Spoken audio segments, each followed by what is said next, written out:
ಕರ್ನಾಟಕಕ್ಕೆ ವಲಸೆ ಬಂದಂಥ ಜನ ರಾಜಧಾನಿಯಲ್ಲಿ ವ್ಯಾಪಾರ ಮಾಡಿದ್ದಾಯಿತು, ಜಿಲ್ಲೆಯಲ್ಲಿ ವ್ಯಾಪಾರ ಮಾಡಿದ್ದಾಯಿತು, ತಾಲೂಕುಗಳಲ್ಲಿ ವ್ಯಾಪಾರ ಮಾಡಿದ್ದಾಯಿತು.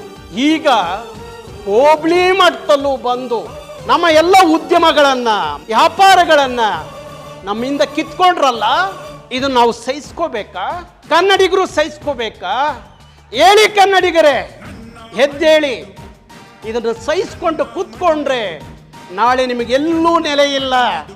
ನಮ್ಮ ನೆಲದಲ್ಲಿ ನಮಗೇ ನೆಲೆ ಇಲ್ಲ ಅನ್ನೋದಾದ್ರೆ ಮತ್ತೆ ನಮಗೆ ನೆಲೆಯಲ್ಲಿಂದ ಹುಡ್ಕೊಂಡು ಹೋಗಬೇಕು.